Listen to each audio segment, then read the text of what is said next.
Je m'appelle Jim Al-Khalili et je suis professeur de physique à l'université du Surrey en Angleterre. Depuis toujours, les secrets des atomes et de leurs noyaux sont au cœur de mes travaux de recherche. Mais il y a autre chose que vous devez savoir sur moi.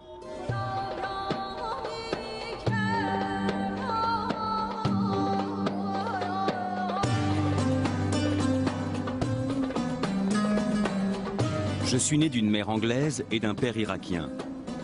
J'ai d'abord grandi à Bagdad avant de quitter l'Irak avec ma famille lorsque Saddam Hussein a pris le pouvoir à la fin des années 70. À cette époque, j'étais déjà passionné de science.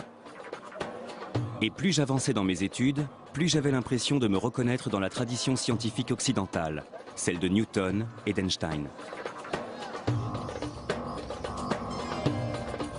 Pourtant, au fond de moi, je ne pouvais m'empêcher de penser que j'occultais toute une partie de mon propre héritage scientifique. Je me souviens que lorsque j'étais à l'école en Irak, on me parlait de l'âge d'or de l'islam, d'une période entre le 9e et le 12e siècle où Bagdad, Damas, Le Caire et Cordoue abritaient de grands érudits musulmans qui ont été à l'origine d'avancées scientifiques sans précédent. C'est pourquoi je veux exhumer ce passé, découvrir les grandes figures de cette période et comprendre l'importance de ce qu'ils ont apporté à la science. Certains érudits médiévaux musulmans ont-ils contribué à l'avancée de la science, au même titre que Galilée, Newton ou Einstein? Et surtout, quel lien existe-t-il entre science et islam?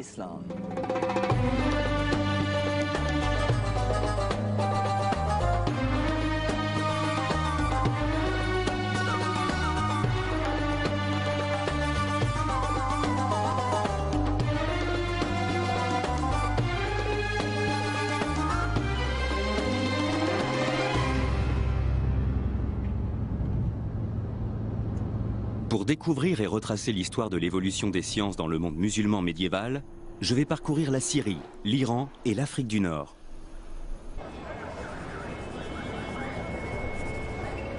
Mon périple commence dans les ruelles du Caire, la capitale égyptienne, où je prends conscience que de nombreux mots du langage scientifique actuel viennent en fait de l'arabe.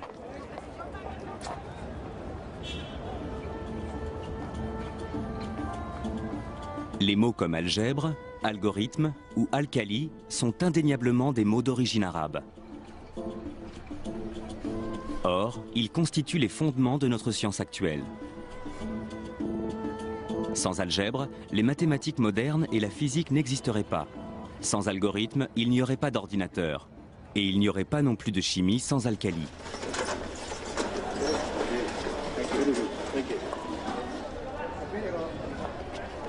Pourtant, aujourd'hui, peu de gens en Occident, y compris parmi les scientifiques, savent que ces mots sont nés à l'époque de l'islam médiéval. Mais il n'en a pas toujours été ainsi. Entre le XIIe et le XVIIe siècle, les savants européens se référaient souvent à d'anciens écrits islamiques. Voici des copies de quelques-unes des pages du livre Liber Abaci, du grand mathématicien italien Léonard de Pise, également connu sous le nom de Fibonacci. Et ce qui est très intéressant, c'est qu'à la page 406, il fait référence à un texte ancien appelé Modum, Algèbre et Al-Muqabbal. Et à côté dans la marge est écrit le nom Mahomet, qui est en fait la version latinisée du prénom arabe Mohamed. Et la personne à qui il fait allusion n'est autre que Mohamed ibn Moussa al-Khwarizmi.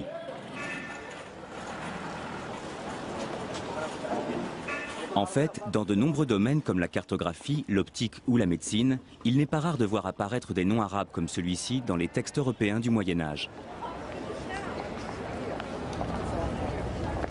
Mais je veux d'abord m'arrêter sur al-Khwarizmi, car ses travaux ont eu un impact fondamental sur notre vie d'aujourd'hui.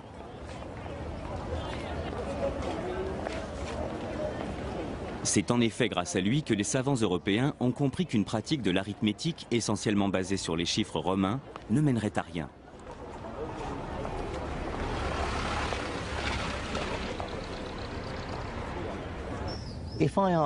Si je vous demande de multiplier 123 par 11, Vous serez peut-être capable de le faire de tête et de me donner le résultat qui est 1353.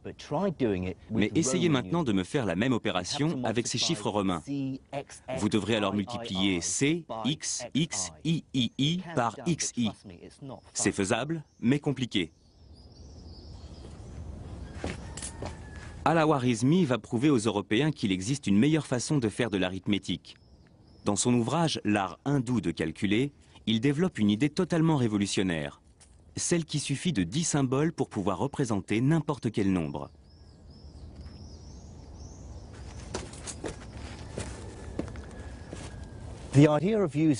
Cette idée de n'utiliser que 10 symboles, les chiffres allant de 1 à 9 plus le symbole 0 pour représenter tous les nombres de 0 à l'infini, a d'abord été développée par des mathématiciens indiens aux environs du VIe siècle.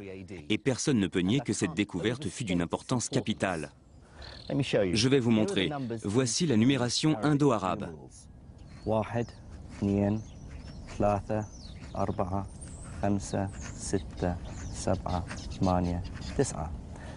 Et voici la numération utilisée en Occident. 1, 2, 3, 4, 5, 6, 7, 8 et 9. On voit bien qu'il existe une certaine similitude graphique entre ces nombres, et en particulier avec le 2 et le 3 indo-arabe. Si je tourne la feuille comme ceci, on voit bien qu'il ressemble au 2 et au 3 que nous connaissons. Ce qui est révolutionnaire avec ce système numérique, c'est la façon dont il va permettre de simplifier les calculs arithmétiques. Mais Al-Khwarizmi et ses confrères ne vont pas seulement se contenter de transposer le système numérique indien en arabe. Ils vont aussi inventer la virgule décimale. Ce texte, écrit un siècle après celui de Al-Khwarizmi, est l'œuvre d'un homme connu sous le nom de Al-Uqlidisi. Dans cet ouvrage, il explique comment ce même système décimal peut être développé pour représenter non seulement des nombres entiers, mais aussi des fractions, c'est-à-dire le nombre infini de possibilités qui existent entre chaque nombre entier.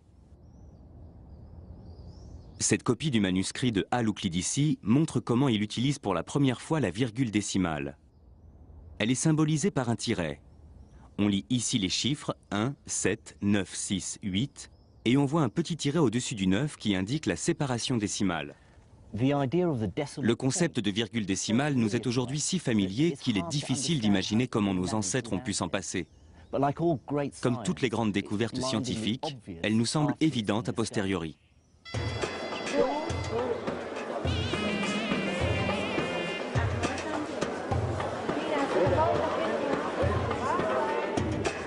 L'histoire des nombres et de la virgule décimale prouve bien que la science avait commencé à se développer dans le monde entier il y a déjà des milliers d'années.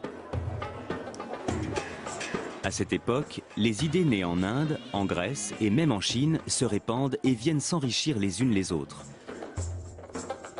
J'ai observé une carte indiquant où les populations étaient installées il y a des milliers d'années. Et j'ai trouvé le premier indice qui allait me permettre de comprendre pourquoi l'islam médiéval avait joué un rôle aussi capital dans le développement de la science.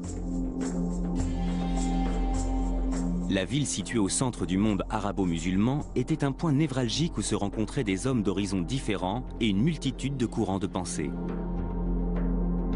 Et la capitale de ce vaste empire n'était autre que Bagdad, la ville où je suis né.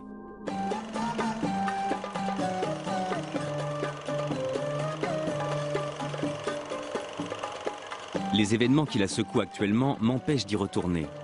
Mais il me reste néanmoins les vieux films des années 60 de mon cousin Faris. La Bagdad de l'époque était bien différente de celle d'aujourd'hui et de ses attentats sanglants. Il n'empêche que j'ai grandi avec la fierté d'être né dans l'une des plus grandes villes de l'âge d'or islamique. Bagdad est fondée en 762 avant Jésus-Christ par le calife Al-Mansour. Son objectif est de faire de la cité la grande capitale d'un nouvel empire unifié par l'islam, la nouvelle religion de l'époque.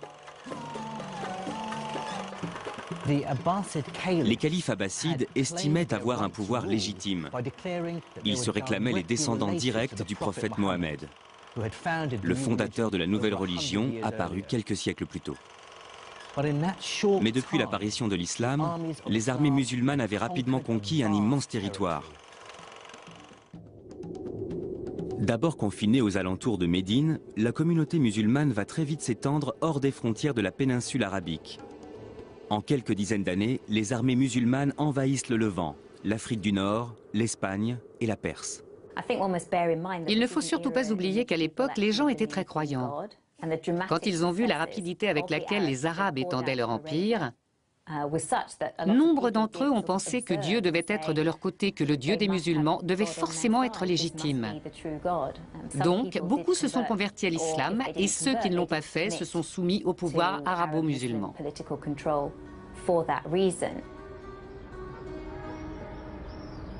Au début du 8e siècle, les califes musulmans sont à la tête d'un vaste territoire.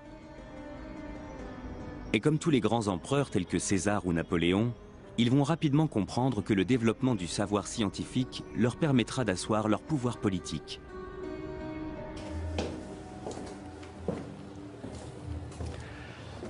Et il y avait plusieurs raisons à cela. Il y avait d'abord des raisons pratiques. Les connaissances médicales permettaient de sauver des vies et les techniques militaires de gagner des guerres. Les mathématiques pouvaient également aider à gérer les échanges financiers de plus en plus complexes de l'Empire. Mais l'islam allait également jouer un rôle essentiel. Le prophète lui-même avait encouragé ses fidèles à partir en quête du savoir, même si cette quête devait les mener jusqu'aux confins de la Chine. Donc, pour beaucoup de musulmans, étudier et tenter de comprendre le monde créé par Dieu faisait en quelque sorte partie de leurs obligations religieuses. Mais le développement du savoir répondait aussi à des motivations beaucoup moins nobles. Pour bon nombre des membres de l'élite dirigeante arabo-musulmane, l'érudition était aussi un moyen de défendre ses propres intérêts. Détenir le savoir était la preuve de la supériorité du nouvel empire sur le reste du monde.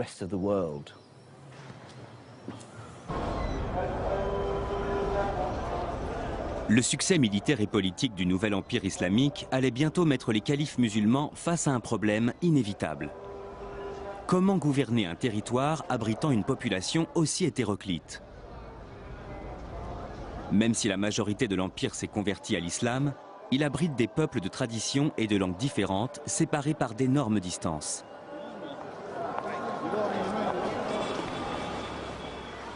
Au début du 8e siècle après Jésus-Christ, le calife Abdul Malik doit trouver un moyen de mettre un terme à la disparité linguistique de son empire. Comme toutes les grandes figures de l'empire arabo-musulman, sa religion lui interdit d'être représentée. Seuls quelques portraits datant d'une époque postérieure à son règne permettent d'avoir une idée de ce à quoi il ressemblait. La solution qu'il va trouver pour pallier ce problème va prendre une ampleur inattendue. Sans le savoir, il sera à l'origine d'une véritable renaissance scientifique. Abdelmalik Ibn Marwan a été le premier à dire « il faut mettre un terme à ce chaos bureaucratique. On ne peut pas continuer comme ça. On ne peut pas continuer à gouverner comme ça, un immense territoire comme celui-ci avec une telle diversité de langues. » Il voulait gouverner un empire où l'on ne parle qu'une seule et même langue. Et il voulait que ce soit une langue qu'il puisse comprendre. C'est pourquoi il a choisi l'arabe.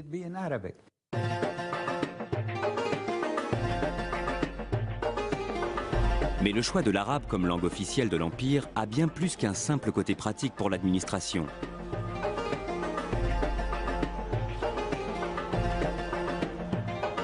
Cette décision a également une très grande valeur symbolique.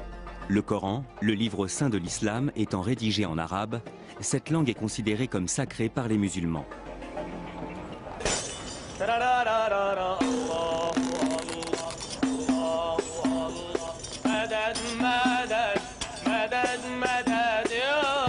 L'arabe coranique revêt un caractère si sacré que son texte est le même depuis plus de 1400 ans. En comparaison, le français a par exemple considérablement évolué en 700 ans. Aujourd'hui, un texte de François Villon ou de Rabelais serait difficilement intelligible pour un francophone, alors que n'importe quelle personne sachant lire l'arabe pourra comprendre le Coran. Depuis la fondation de l'islam, faire des copies du Coran a toujours été considéré comme un art à part et très respecté. Le grand calligraphe Naïef Skaf est installé à Damas, la capitale syrienne. Il effectue des calligraphies à travers tout le pays pour les mosquées et les madrassas, les écoles coraniques. Il a déjà tracé ses lettres des centaines et des centaines de fois. Les mots qu'il écrit sont d'une grande importance pour les musulmans, puisque cette formule ouvre chaque sourate du Coran. Ici, on peut lire Ce qui signifie « au nom de Dieu, le clément et le miséricordieux ».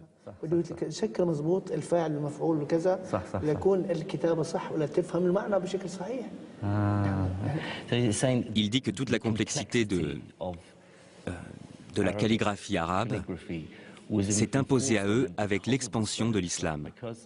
Parce que du coup, les calligraphes de l'époque craignaient que le sens du texte coranique finisse par se perdre. S'il était lu par des personnes qui ne parlaient pas arabe, celles-ci risquaient de mal l'interpréter. Mais surtout, ils seraient incapables de faire la distinction entre les différentes lettres. C'est pourquoi ils ont ajouté des points sur certaines lettres et de nombreux signes pour indiquer le son des voyelles. C'est une modification qu'ils ont apportée pour s'assurer que les gens prononceraient correctement le texte du Coran en le lisant. Cette unification linguistique a rapidement un impact sur la science. Les érudits issus des différents pays de l'Empire, qui autrefois n'avaient aucun moyen de communiquer, peuvent désormais le faire grâce à une langue commune. Et cette langue a justement la particularité de ne prêter à aucune ambiguïté et d'être très précise. Autrement dit, elle est idéale pour favoriser le développement du langage technique et scientifique. Cette unification va permettre l'apparition d'une vaste communauté intellectuelle, où tout un tas d'érudits issus d'horizons complètement différents vont pouvoir engager le dialogue, comparer leurs savoirs, débattre et confronter leurs connaissances, souvent même de façon très véhémente.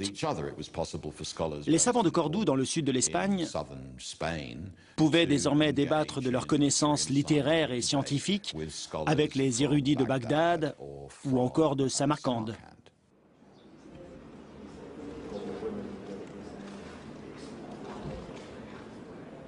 Mais les érudits ne sont pas uniquement motivés par leur seul amour du savoir. La perspective de pouvoir s'enrichir va également les pousser à approfondir leurs connaissances.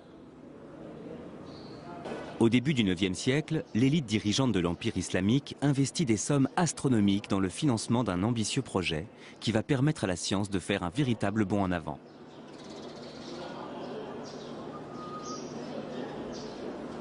L'objectif est de fouiller les bibliothèques du monde entier à la recherche de manuscrits scientifiques et philosophiques.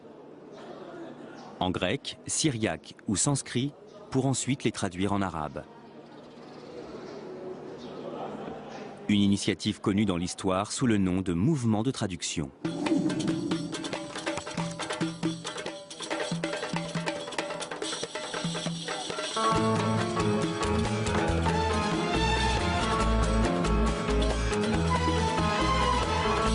Durant cette période, les érudits de l'Empire vont déployer des efforts considérables dans la recherche de textes anciens. Ramener un livre au calife pouvait en effet se révéler extrêmement lucratif. L'histoire raconte que le calife Al-Mamoun était tellement obsédé par cette quête qu'il avait envoyé des émissaires dans le monde entier simplement pour mettre la main sur les ouvrages qui lui manquaient et les faire traduire. Tous ceux qui lui ramenaient un nouveau livre pour enrichir sa bibliothèque recevaient leur point en or. Pour vous donner une idée de l'ampleur de ce mouvement qui a duré de 750 à 950, il suffit de se référer aux travaux d'un certain Al-Nadim qui avait répertorié toute l'intelligentsia de l'ère abbasside. Et il avait dénombré pas moins de 70 traducteurs. Le calife disposait donc de toute une cohorte de traducteurs, sans compter qu'Al-Nadim n'avait répertorié que les plus connus. Ils pouvaient gagner jusqu'à 500 dinars d'or par mois, soit environ 18 000 €, ce qui est une somme d'argent considérable pour un tel travail. Donc c'était vraiment une profession très prestigieuse, extrêmement bien payée et privilégiée. Cette course au savoir était aussi motivée par des raisons pratiques qui aujourd'hui n'ont plus aucun lieu d'être pour nous. La ville d'Alexandrie en Égypte dispose aujourd'hui d'une toute nouvelle bibliothèque.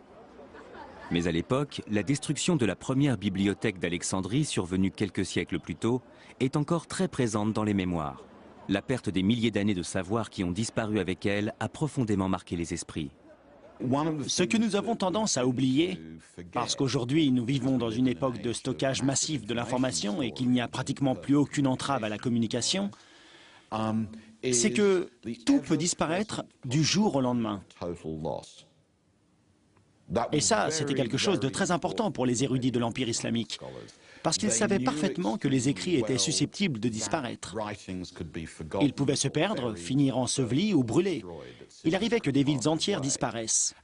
Et c'est pour cette raison que le mouvement qu'on observe à Bagdad, au Caire ou à Samarcande va avoir pour objectif de collecter ces écrits et de les traduire pour les analyser, les rassembler et les stocker.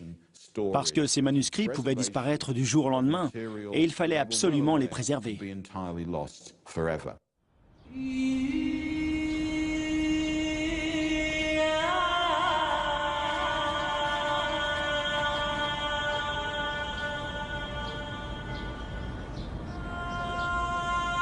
S'il y a bien un savoir que tout le monde a intérêt à voir se développer dans le royaume, c'est la médecine.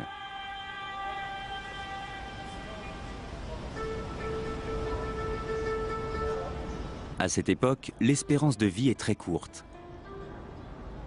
Les textes anciens prouvent que ce que nous considérons aujourd'hui comme des infections relativement bénignes se révélaient mortelles à cette époque. Face à la maladie, Dieu n'est pas seulement une source de réconfort pour les croyants. Les enseignements religieux servent aussi à rappeler qu'il ne faut jamais abandonner. Dans les hadiths, le recueil des paroles du prophète, Mohammed dit «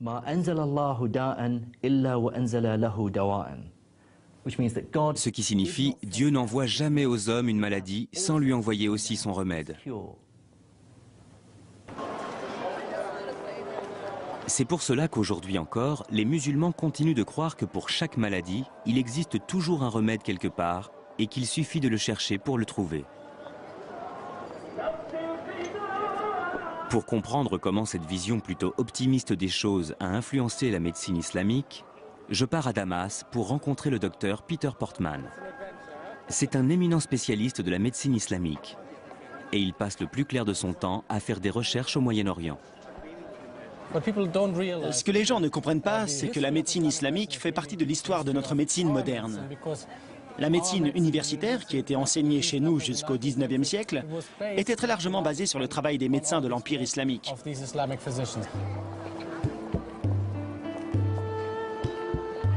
La médecine islamique s'inspirait elle-même très largement de celle de la Grèce antique.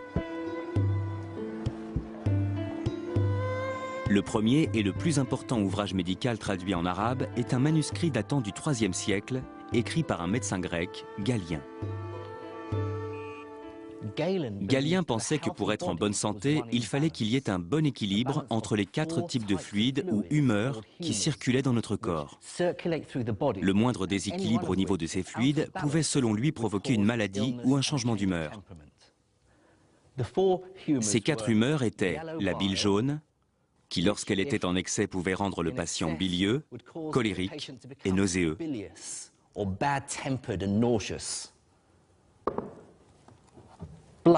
Le sang, qui en trop grande quantité dans l'organisme pouvait transformer le patient en quelqu'un de sanguin, chaleureux et rouge. La bile noire, qui en excès rendait le patient léthargique, mélancolique et déprimé. Et enfin, le flegme, qui en excès rendait le patient flegmatique, apathique et dénué d'émotions. Galien pensait que la maladie était le résultat d'un déséquilibre au niveau de l'une de ses humeurs et que pour la traiter, il suffisait de débarrasser le corps de l'excès de fluide. C'est pourquoi il préconisait des traitements tels que la saignée ou l'utilisation de vomitifs pour faire régurgiter ses patients. Mais les médecins de l'Empire islamique ont conscience que les travaux de Galien et la médecine de la Grèce antique ne sont qu'une source de savoir parmi tant d'autres.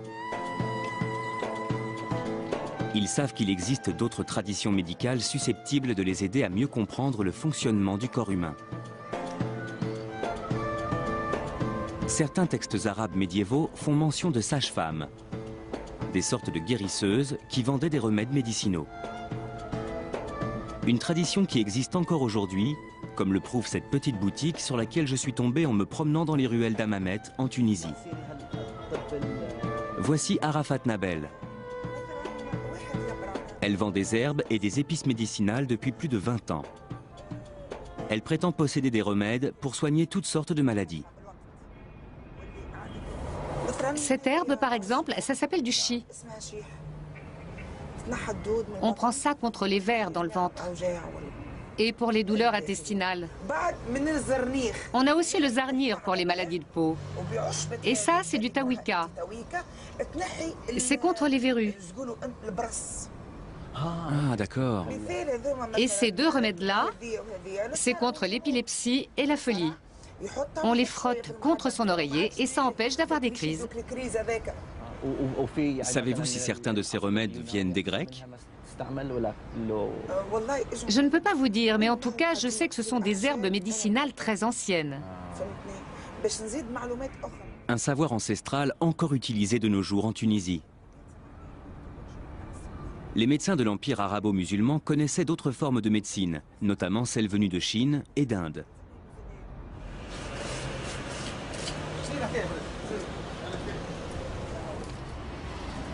Mais une autre partie de leur savoir leur venait également de leur propre religion, l'islam, et s'inspirait des préceptes du Coran ou des hadiths, le recueil relatant les paroles et les actes du prophète. Dans une librairie de monastir en Tunisie, j'ai trouvé un exemplaire d'un livre très connu que l'on peut se procurer encore aujourd'hui sans aucune difficulté dans tout le monde musulman. Ce livre s'appelle « La médecine du prophète ». C'est un livre très ancien puisque son auteur est né entre 691 et 751 du calendrier musulman, ce qui correspond pour nous au XIVe siècle. Voici un passage très intéressant sur la peste.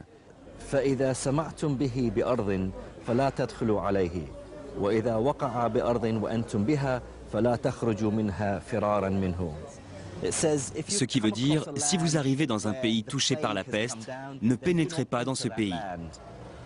Et si c'est votre pays qui est touché par la peste, alors n'essayez pas de quitter vos maisons pour lui échapper. Ce sont des conseils pleins de bon sens. Et là, il y a aussi un autre passage très amusant, au sujet de l'épilepsie. Il est écrit que les Grecs, dont Galien, pensaient que l'épilepsie était une maladie du cerveau. Mais à l'époque, ils ignoraient les véritables causes de cette maladie. Ils pensaient que les épileptiques étaient possédés par un esprit maléfique et le seul remède contre l'épilepsie était l'exorcisme. Un point de vue pas vraiment scientifique. Même si l'islam n'a finalement pas apporté grand-chose d'un point de vue strictement médical, il a énormément apporté à la médecine d'un point de vue philosophique.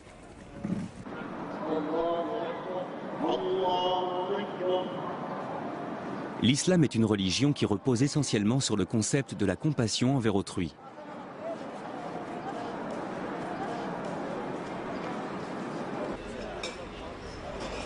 Le docteur Portman s'apprête justement à me faire découvrir l'un des aspects concrets de cette compassion prônée par l'islam. Voici l'ancien hôpital Nour al-Din de Damas. C'est devenu un musée, mais il a été le plus grand hôpital de l'Empire islamique. Il a été construit aux alentours de 1150-1154. La charité envers autrui constitue l'un des piliers fondamentaux de l'islam. C'est la zakat. Exactement. C'est l'obligation de faire l'aumône et de venir en aide aux pauvres, et donc les souverains ou ceux qui avaient beaucoup d'argent pouvaient être très généreux, très charitables et faire construire un magnifique hôpital comme celui-ci. À l'intérieur de ces hôpitaux, les musulmans faisaient preuve d'une grande tolérance religieuse, ce qui peut sembler normal dans notre société laïque actuelle, mais qui ne l'était pas forcément à l'époque. L'hôpital était ouvert à toutes les communautés, donc on y trouvait des musulmans bien sûr, mais aussi des juifs et des chrétiens, ou même des gens d'autres confessions, aussi bien parmi les patients que les praticiens. Un chrétien pouvait étudier avec un musulman pouvait désigner un juif comme son meilleur étudiant. La médecine qui se pratiquait ici était au-dessus de la religion. Il y avait combien de médecins ? Ça dépend des hôpitaux, mais celui-ci, il devait y avoir entre 24 et 28 médecins. Ils faisaient leurs visites et leurs prescriptions le matin. Les choses n'ont pas changé depuis. Grâce au mouvement de traduction, les médecins de l'Empire islamique disposaient désormais de nouveaux traitements originaires d'Inde ou de Chine.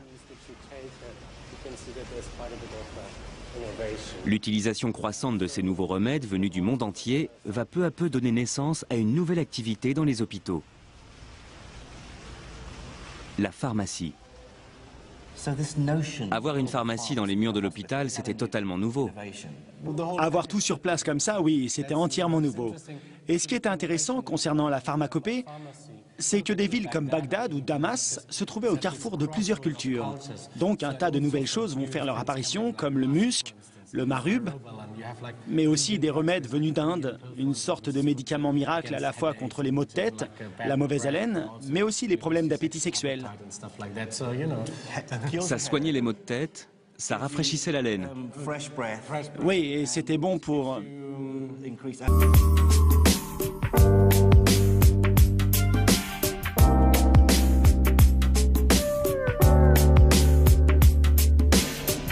Ça servait de dentifrice, d'excitant et d'analgésique. Du tout en un. Impressionnant. Peter me fait ensuite découvrir un aspect beaucoup moins pittoresque de la médecine arabe, la chirurgie. Il y a ici une magnifique illustration. Ce serait la première illustration anatomique de l'histoire de la médecine. Comme vous le voyez ici, on peut lire Adala, ce qui veut dire muscle. Les différents muscles qui font bouger les paupières. À cette époque, on savait que des muscles contrôlaient Tout à fait. le cristallin.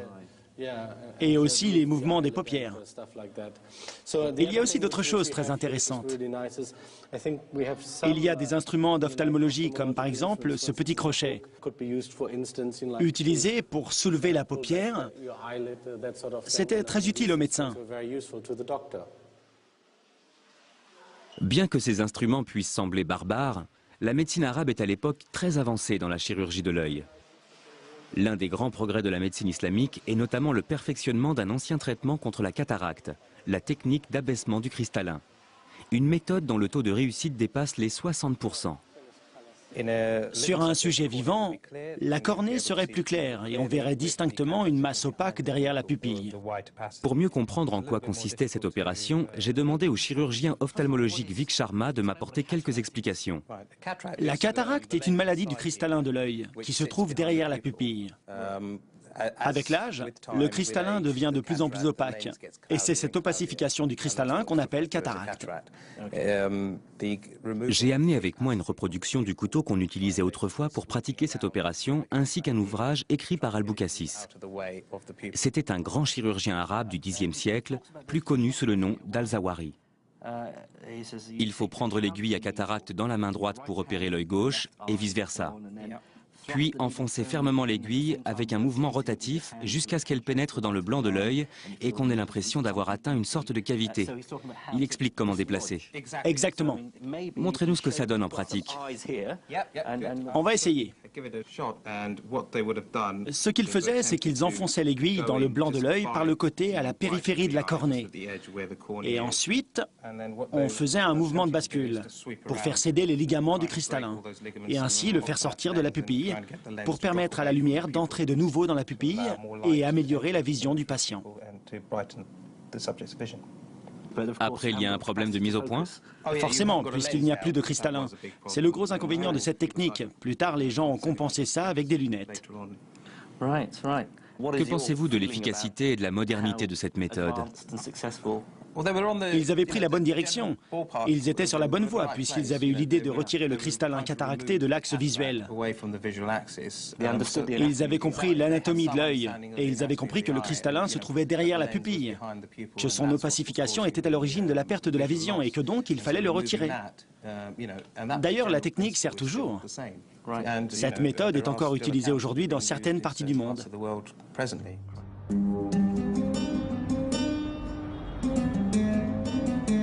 Avoir un regard rétrospectif sur la médecine arabe à la lumière de nos connaissances scientifiques actuelles se révèle finalement assez frustrant. Certaines croyances scientifiques de l'époque étaient totalement absurdes. Mais d'un autre côté, les érudits musulmans avaient une approche scientifique à la fois logique et systématique, ce qui était totalement remarquable pour l'époque et prouve bien qu'ils étaient en avance sur leur temps. Un érudit musulman, plus que tout autre, incarne à lui seul ce lien étroit entre religion et science. Ibn Sina. Mais il est plus connu en Occident sous le nom d'Avicenne. Ce scientifique pluridisciplinaire faisait partie du cercle intellectuel et mondain de la cour. En 1025, il écrit une encyclopédie intitulée Al-Qanun fil Tibb, le canon de la médecine.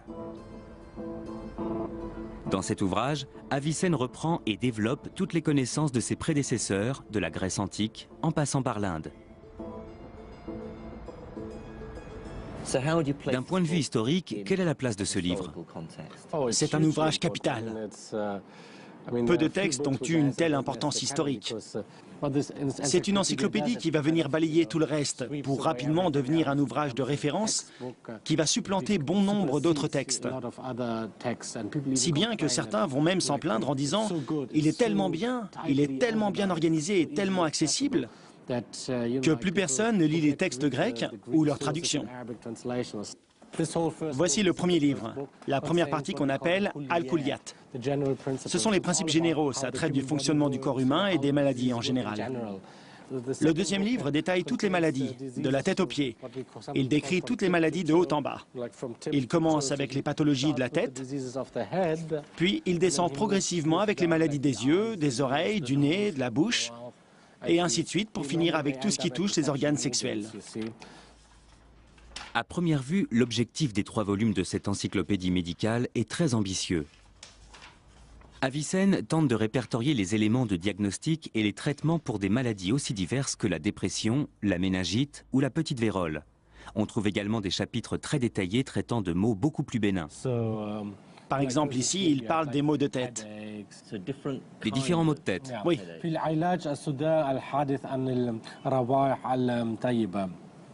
Là, il est question des maux de tête causés par les odeurs, les parfums. Là, il parle aussi de ceux liés à l'alcool. Oui, et aussi des maux de tête causés par le sexe. C'est vrai? Personnellement, ça ne m'est jamais arrivé, mais bon, on ne sait jamais. Le traitement préconisé pour ces maux de tête.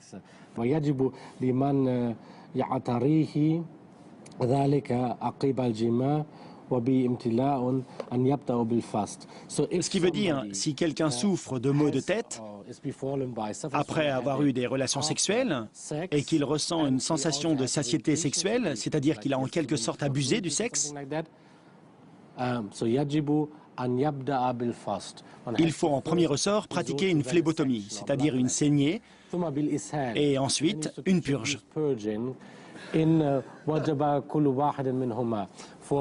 Dans ce cas, il faut pratiquer les deux, la saignée et la purge. Nombre de ces traitements semblent complètement absurdes. Ils n'ont rien à voir avec la médecine moderne. Non, pas vraiment. Pendant combien de temps les gens ont continué à croire tout ça? Les idées fondamentales contenues dans cet ouvrage sur le fonctionnement du corps humain sont restées les mêmes jusqu'au début du 19e siècle. Il y a eu des avancées dans certains domaines, mais les fondements sont restés les mêmes. Ce n'est qu'après qu'il y a eu un véritable changement avec la découverte des bactéries et des virus. Ce n'est qu'après 1850 que la médecine a véritablement pris un nouveau tournant. Le canon de la médecine d'Avicenne marque néanmoins une étape fondamentale dans l'histoire de la médecine. Même si la majeure partie des connaissances médicales regroupées dans cette encyclopédie sont totalement fausses, c'est le premier ouvrage à répertorier toutes les connaissances de l'époque pour les rassembler et les organiser en un seul et même recueil. Le canon d'Avicenne était donc une base de référence que les générations futures n'auraient plus qu'à réécrire.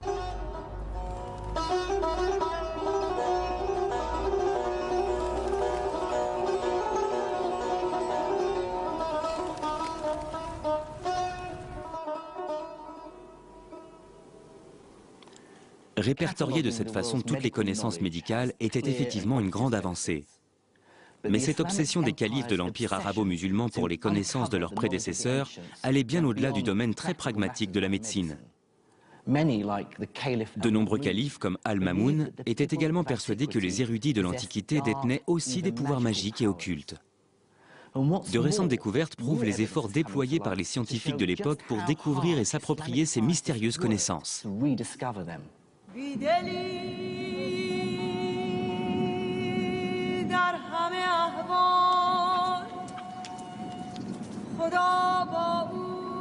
Pour retrouver leurs traces, je dois me rendre dans les dunes arides du désert du Sahara en Égypte. Là-bas, j'ai rendez-vous avec un universitaire qui va m'expliquer comment le mouvement de traduction a conduit les Arabes jusqu'à l'Égypte pour percer le mystère d'un code qui, selon eux, renfermait le secret d'un art occulte, l'alchimie.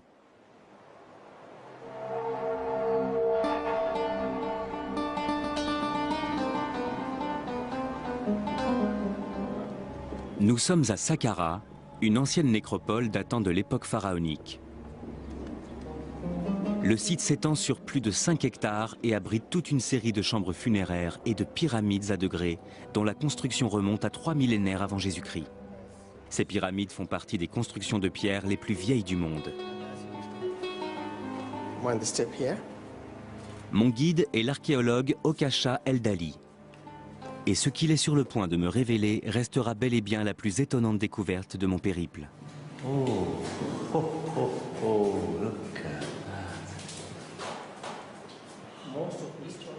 Comme la plupart des gens, j'étais persuadé que les hiéroglyphes égyptiens étaient restés un mystère jusqu'au XIXe siècle. Jusqu'à la découverte de la fameuse pierre de Rosette. Un fragment de stèle portant une inscription écrite à la fois en hiéroglyphe et en grec. Une pièce clé qui allait enfin permettre aux savants britanniques et français de déchiffrer les écrits de l'ancienne Égypte. Du moins, c'est ce que dit l'histoire officielle. Mais le docteur Eldali a fait une découverte qui vient totalement contredire cette version des faits. Il a en effet récemment exhumé des travaux d'une valeur inestimable du savant musulman Ibn Washiyya. Ce dernier semblait avoir établi une correspondance entre les hiéroglyphes et les lettres de l'alphabet arabe. Si on regarde par exemple ce manuscrit, on voit qu'il indique les hiéroglyphes égyptiens avec leur valeur phonétique. Et les lettres arabes correspondantes en dessous. Il donne leur valeur phonétique en arabe en dessous. Regardez ce hiéroglyphe en forme de siège correspondant au sin. Maintenant, regardez là. C'est un S. En égyptien hiéroglyphe, on utilise ce siège pour le son S, ce qui correspond au signe que l'on voit ici. Ceci correspond au nom du dieu Osiris. Osiris. Avec un S. C'est le sin. Ça, c'est la lettre H. On la retrouve ici. C'est le Ha arabe. La vague, elle, correspond à la lettre N, au Nun arabe. Ici, on a le T, et là, le F. Ils représentent tous une lettre? Oui, c'est ça. Comment Ibn Washiyya est-il parvenu à déchiffrer les hiéroglyphes? Les premiers savants arabes avaient déjà réussi à faire le lien entre l'égyptien ancien, c'est-à-dire l'égyptien hiéroglyphe, et leur propre langue, le copte. Ils avaient compris que la langue copte n'était ni plus ni moins que l'héritière moderne de l'égyptien ancien. Et s'ils avaient pu faire cette découverte, c'est justement parce que le mouvement de traduction leur avait permis d'avoir accès aux manuscrits coptes. C'est grâce à ces textes que les savants ont pu établir le lien direct qui existait entre l'égyptien hiéroglyphique et l'arabe. Quelle proportion de l'alphabet hiéroglyphique avait-il identifié? Environ 14 lettres, la moitié de l'alphabet hiéroglyphe égyptien. Ce qui est incroyable pour des savants du 9e ou du 10e siècle.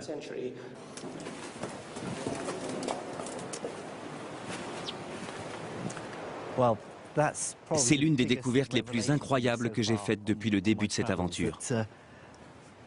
L'égyptologie remonte bien avant le 19e siècle. Les érudits musulmans avaient déjà réussi à décrypter les hiéroglyphes, et les raisons qui les ont poussés à le faire sont assez irrationnelles, puisqu'ils l'ont fait parce qu'ils s'intéressaient à l'astrologie et à l'alchimie. C'est encore un autre exemple de tout ce qu'a pu apporter ce grand mouvement de traduction. Ces érudits ne se sont pas contentés de traduire des textes grecs, indiens ou perses. Ils ont aussi traduit des hiéroglyphes. C'est incroyable.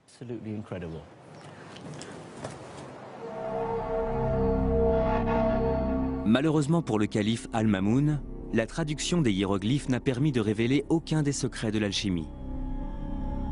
Mais cette découverte prouve bien l'insatiable curiosité que les savants de l'époque nourrissaient pour le monde qui les entourait. Leur seul objectif était de s'enrichir du savoir des autres cultures, quelles qu'elles soient, sans aucun a priori religieux ou racial. La plupart des traditions intellectuelles, y compris la nôtre, ont tendance à faire tout leur possible pour supplanter les autres. Alors qu'ici, c'est l'exemple même d'une volonté acharnée, presque incompréhensible, de devenir une sorte d'importateur net du produit intellectuel, ce qui est un véritable exemple dans l'histoire des sciences.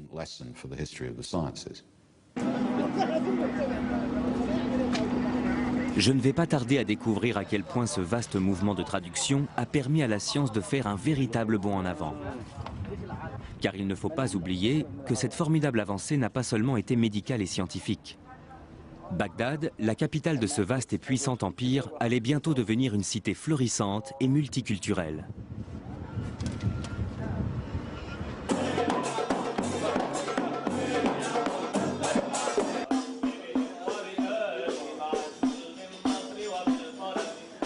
À cette époque, Bagdad est une véritable cité des mille et une nuits. C'est l'époque des puissants et bienfaisants califes, des tapis volants et des grandes odyssées.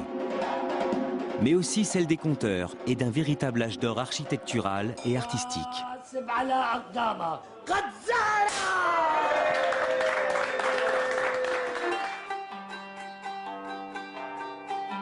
Bagdad est une ville si animée et si rayonnante d'un point de vue culturel qu'un voyageur de l'époque l'a décrite en ces termes. Il n'y a pas plus savants que leurs érudits, plus convaincants que leurs théologiens, plus lyriques que leurs poètes ou plus audacieux que leurs libertins.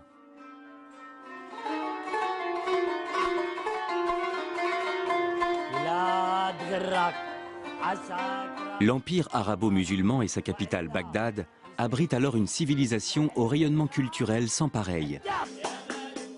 Appartenir à la vibrante élite intellectuelle de cette cité devait être absolument passionnant.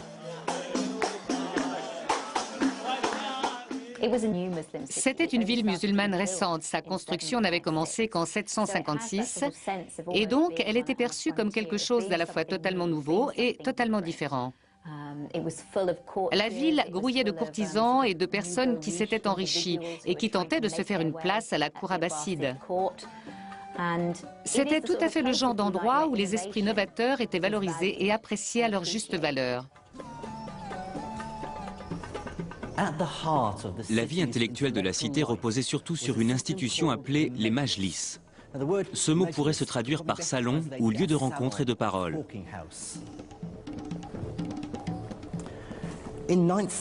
Dans la Bagdad du IXe siècle, l'élite de la ville, c'est-à-dire le calife, ses courtisans, les généraux et l'aristocratie organisaient des réunions. C'étaient des sortes d'assemblées durant lesquelles toute l'élite intellectuelle de la cité, les philosophes, les logiciens, les astronomes et les théologiens se réunissaient pour débattre et échanger leurs idées. Pour y participer, les gens n'avaient pas besoin d'adhérer à certaines idées ou d'appartenir à une religion particulière.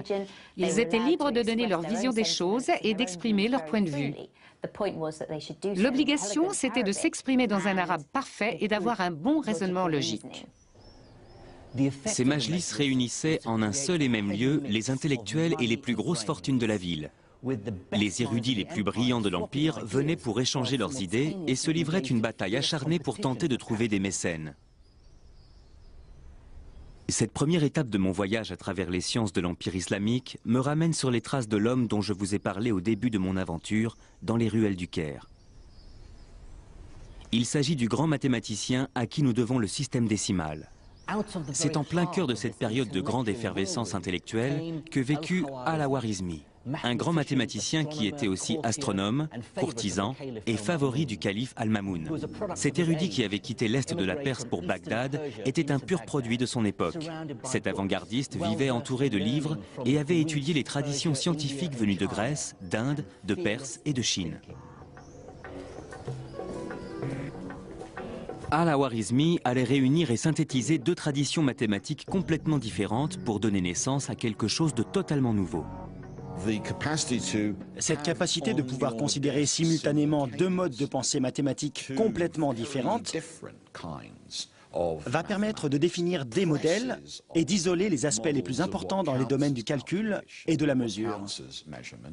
Ça a permis d'accélérer le processus de bouleversement intellectuel. La première de ces traditions mathématiques vient de la Grèce antique. Les mathématiques grecques traitent principalement de géométrie. Une science consistant à étudier des figures comme les triangles, les cercles ou les polygones et à calculer les aires ou les volumes. L'autre tradition mathématique dont Al-Khwarizmi va s'inspirer vient de l'Inde. Les mathématiciens indiens étaient à l'origine du système décimal à 10 symboles qui avait permis de simplifier les calculs. Grâce au mouvement de traduction, Al-Khwarizmi avait l'avantage et la chance d'avoir accès aux traditions mathématiques grecques et indiennes. Il était désormais en mesure de combiner l'intuition géométrique avec la précision de l'arithmétique, les figures grecques avec les symboles indiens, pour donner naissance à une nouvelle forme de pensée mathématique plus connue aujourd'hui sous le nom d'algèbre.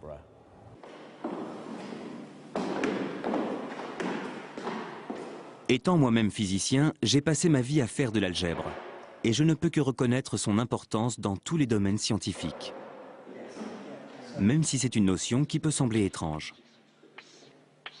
Je me souviens de ma perplexité la première fois que mon professeur a essayé de me faire faire des mathématiques en remplaçant les nombres par des symboles tels que X ou Y. C'est un concept extrêmement libérateur puisqu'il permet de pouvoir résoudre des problèmes sans avoir à s'empêtrer dans de fastidieux calculs numériques. Nous sommes en présence d'un manuscrit d'une valeur inestimable intitulé Kitab Al-Khwarizmi, le livre d'Al-Khwarizmi. Le professeur Ian Stewart a passé presque toute sa vie à étudier l'algèbre. Ensemble, nous consultons une ancienne copie du livre où Al-Khwarizmi évoque pour la première fois la notion d'algèbre. Dans la marge, il indique bien le titre du livre, Al-Jibre ou Al-Mukabala. C'est la première fois que le mot algèbre est mentionné. Algèbre. C'est de là que vient le mot algèbre. Dès la première lecture, j'ai tout de suite noté qu'il disait « J'ai découvert que les gens ont besoin de 3 types de nombres. Les racines carrées, les carrés et les nombres. » Qu'est-ce qu'il introduit ? Il parle d'équations du second degré à une inconnue avec x et x au carré. C'est bien d'algèbre. Il pose les bases d'une méthode pour résoudre des équations de façon algébrique. Pourtant, on connaissait déjà les équations quadratiques. On savait déjà résoudre ces équations à l'époque des Babyloniens, bien avant Al-Khwarizmi. Qu'y a-t-il de vraiment nouveau là-dedans ? La façon dont Al-Khwarizmi envisage les choses. Pour lui, la racine carrée et le carré sont des objets à part entière. Il ne les considère pas uniquement comme des nombres qu'il faut essayer de déterminer, mais comme des procédés qu'il faut appliquer. La théorie d'Al-Khwarizmi, c'est que pour obtenir le carré d'un nombre, il faut multiplier ce nombre par lui-même. Et ce principe est vrai, quel que soit le nombre. Si c'est 5, 5 fois 5 égale 25. Si c'est 3, on fait 3 fois 3. Autrement dit, il donne une formule que l'on appelle aujourd'hui algorithme grâce à lui. Oui, le mot algorithme nous vient d'Al-Khwarizmi. C'est encore un autre mot qui nous vient de lui. Il parle justement de cette formule à la page suivante. On multiplie la racine carrée d'un nombre, on divise le résultat par 2 et on le multiplie par lui-même. Ensuite, on l'ajoute à l'autre nombre et on extrait sa racine carrée. C'est un algorithme ? Oui. Et c'est là toute la nouveauté. Ceux qui s'étaient penchés sur le sujet avant lui auraient plutôt dit quelque chose du genre « Prenez la moitié de 10, donc 5, mettez 5 au carré, ça donne 25. » Ou avec un autre exemple, prenez la moitié de 12, qui est 6, mettez 6 au carré, ce qui fait 36. Ils auraient continué comme ça, ainsi de suite, avec des nombres différents. Et il aurait fallu déduire soi-même la formule à chaque nouvel exemple. C'est pas ce qu'il fait. Exact. Lui dit, prenez la moitié de la racine carrée, divisez-la par 2, quelle que soit la racine. La moitié de la racine carrée devient un objet. Si la racine carrée est un objet, la demi-racine carrée l'est aussi. Pas besoin de savoir à quel nombre ça correspond. Tout à fait. Vous savez que vous devez la mettre au carré. Ça suffit, peu importe le nombre que vous devez mettre au carré. On élimine de façon temporaire le lien qui peut exister avec des nombres spécifiques et on manipule ces nouveaux objets en tant que tels, selon les règles qu'il établit dans son livre. Ce n'est qu'ensuite que les nombres représentés par ces objets dans le problème que vous avez posé apparaîtront comme par miracle à la fin et que vous obtiendrez par exemple comme résultat x égale 3. Dans quelle mesure la réflexion d'Al-Khwarizmi a vraiment été révolutionnaire ? Il a rendu possible l'existence de l'algèbre en tant qu'objet, et non pas comme une simple méthode qui permet de trouver des nombres. Le moins intéressant dans un calcul algébrique, c'est quand à la fin on découvre que x égale 3. C'est la façon d'obtenir ce résultat qui compte. S'il y avait une méthode pour chaque problème, ou une méthode différente pour chaque problème, ce ne serait pas plus intéressant. Ça n'aurait pas de sens. Il existe une série de principes généraux, et si vous comprenez ces formules de base, alors vous avez tout compris à l'algèbre.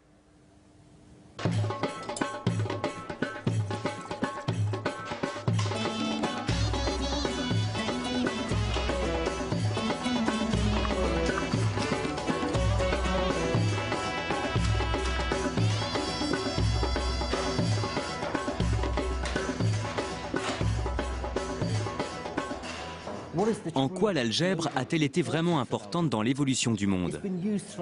Elle a permis de résoudre toutes sortes de problèmes à travers les âges. Soit m, la masse d'un boulet de canon, et d, la distance qu'elle doit parcourir. Vous pouvez utiliser l'algèbre pour calculer le meilleur angle pour pointer le canon. Ces connaissances pouvaient permettre de gagner une guerre. Soit c, la vitesse de la lumière, et m, la variation de la masse d'un noyau d'atomes. Calculez ensuite l'énergie dégagée à l'aide de la formule algébrique suivante. E égale mc au carré. La maîtrise de cette formule confère un véritable pouvoir.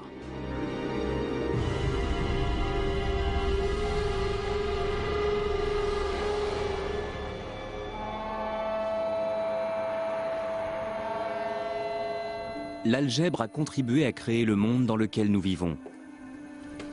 La science d'aujourd'hui n'aurait jamais existé sans elle. Ce simple constat résume à lui seul l'étendue de l'héritage laissé par les érudits de l'islam médiéval. Ils ont exhumé les connaissances scientifiques de la Grèce antique et de l'Inde pour les conjuguer et les développer. De la même façon, notre médecine moderne doit beaucoup aux recherches menées par les médecins de l'ancien empire islamique.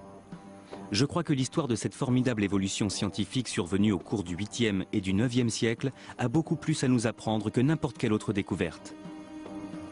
À elle seule, elle nous prouve que le langage de la science est universel.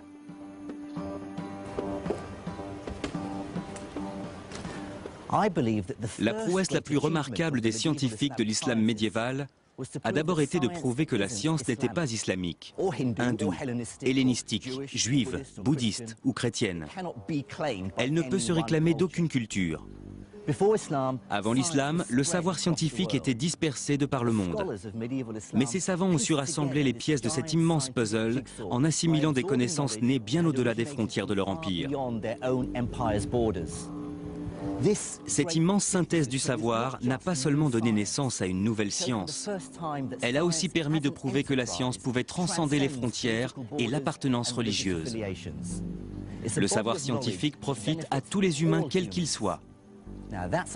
C'est une vision des choses aussi pertinente qu'exemplaire.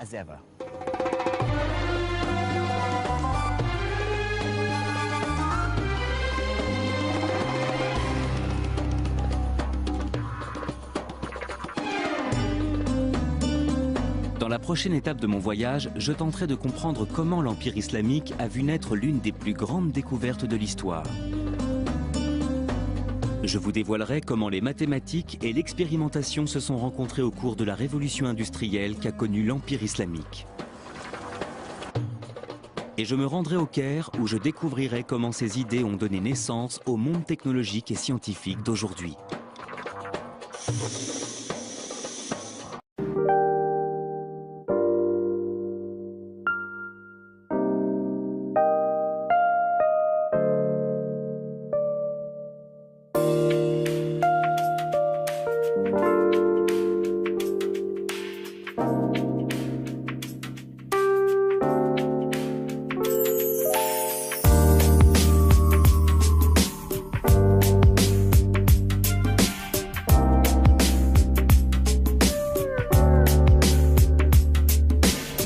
L'Espagne et la Perse. Il ne faut surtout pas oublier qu'à l'époque, les gens étaient très croyants. Quand ils ont vu la rapidité avec laquelle les Arabes étendaient leur empire, nombre d'entre eux ont pensé que Dieu devait être de leur côté, que le Dieu des musulmans devait forcément être légitime. Donc, beaucoup se sont convertis à l'islam et ceux qui ne l'ont pas fait se sont soumis au pouvoir arabo-musulman.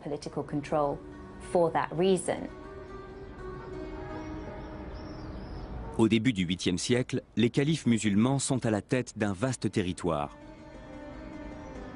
Et comme tous les grands empereurs tels que César ou Napoléon, ils vont rapidement comprendre que le développement du savoir scientifique leur permettra d'asseoir leur pouvoir politique.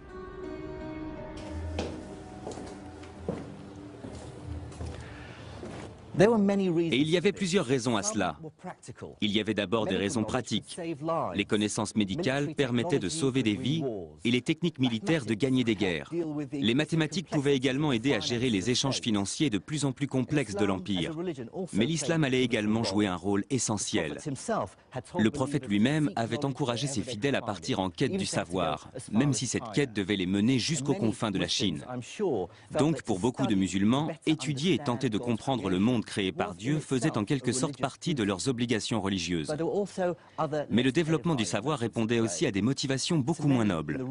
Pour bon nombre des membres de l'élite dirigeante arabo-musulmane, l'érudition était aussi un moyen de défendre ses propres intérêts.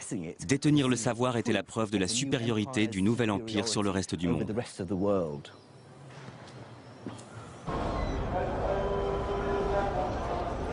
Le succès militaire et politique du nouvel empire islamique allait bientôt mettre les califes musulmans face à un problème inévitable. Comment gouverner un territoire abritant une population aussi hétéroclite? Même si la majorité de l'empire s'est convertie à l'islam, il abrite des peuples de traditions et de langues différentes, séparés par d'énormes distances.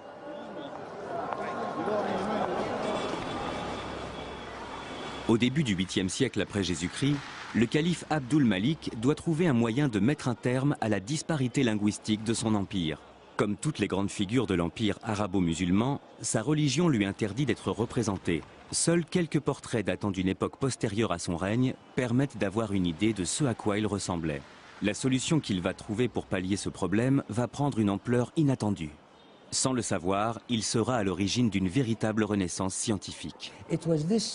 Abdelmalik ibn Marwan a été le premier à dire « il faut mettre un terme à ce chaos bureaucratique. On ne peut pas continuer comme ça.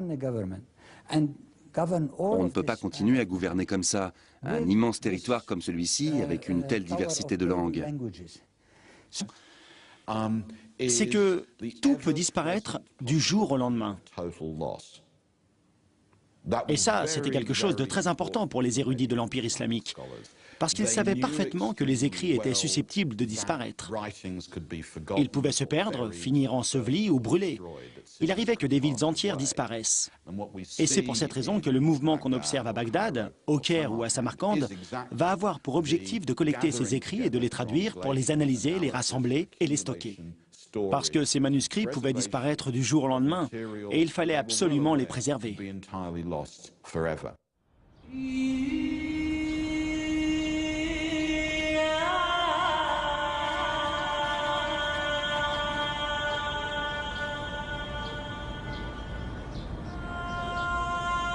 S'il y a bien un savoir que tout le monde a intérêt à voir se développer dans le royaume, c'est la médecine.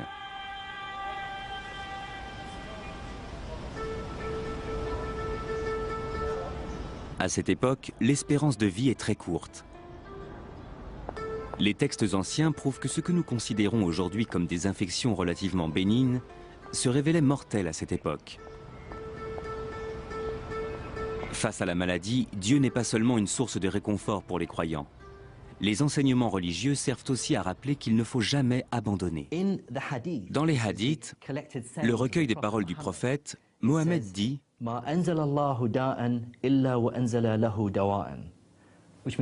ce qui signifie « Dieu n'envoie jamais aux hommes une maladie sans lui envoyer aussi son remède ».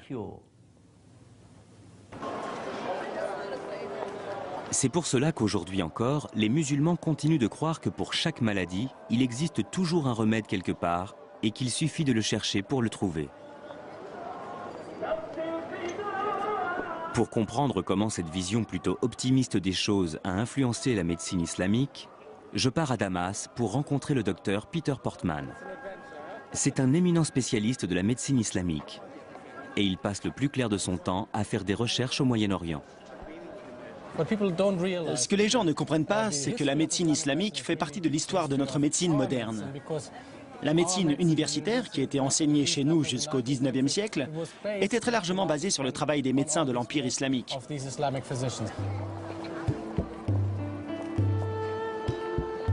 La médecine islamique s'inspirait elle-même très largement de celle de la Grèce antique.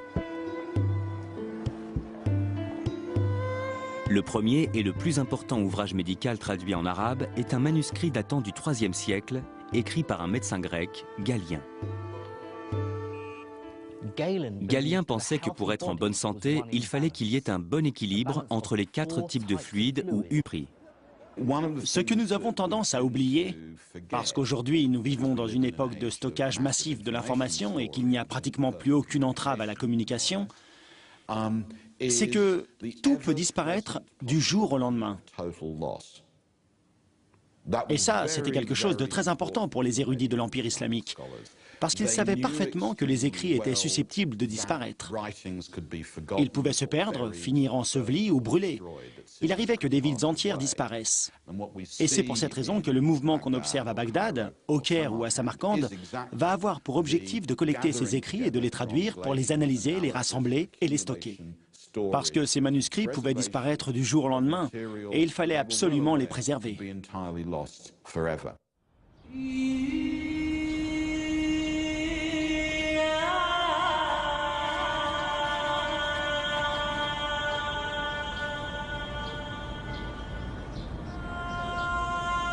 S'il y a bien un savoir que tout le monde a intérêt à voir se développer dans le royaume, c'est la médecine.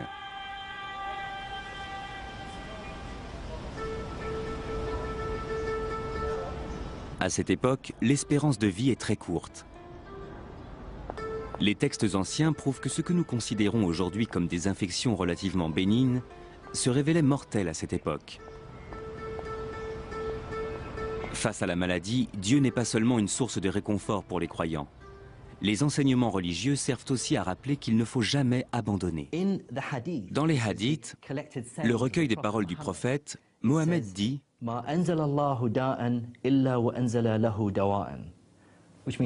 ce qui signifie « Dieu n'envoie jamais aux hommes une maladie sans lui envoyer aussi son remède ». C'est pour cela qu'aujourd'hui encore, les musulmans continuent de croire que pour chaque maladie, il existe toujours un remède quelque part et qu'il suffit de le chercher pour le trouver. Pour comprendre comment cette vision plutôt optimiste des choses a influencé la médecine islamique, je pars à Damas pour rencontrer le docteur Peter Portman. C'est un éminent spécialiste de la médecine islamique et il passe le plus clair de son temps à faire des recherches au Moyen-Orient. Ce que les gens ne comprennent pas, c'est que la médecine islamique fait partie de l'histoire de notre médecine moderne. La médecine universitaire, qui était enseignée chez nous jusqu'au XIXe siècle, était très largement basée sur le travail des médecins de l'Empire islamique.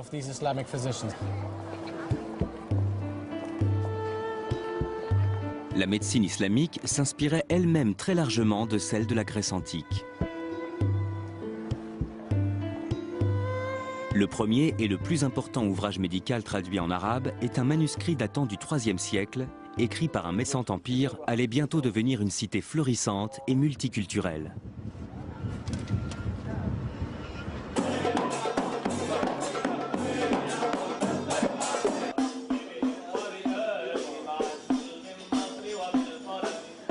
À cette époque, Bagdad est une véritable cité des mille et une nuits.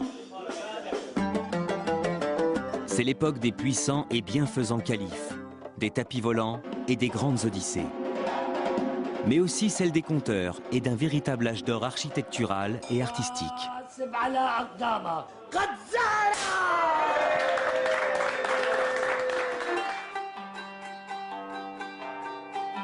Bagdad est une ville si animée et si rayonnante d'un point de vue culturel qu'un voyageur de l'époque l'a décrite en ces termes.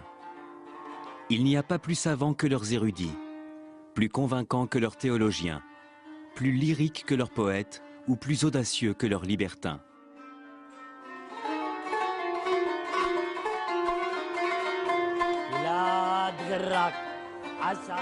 L'empire arabo-musulman et sa capitale Bagdad abritent alors une civilisation au rayonnement culturel sans pareil.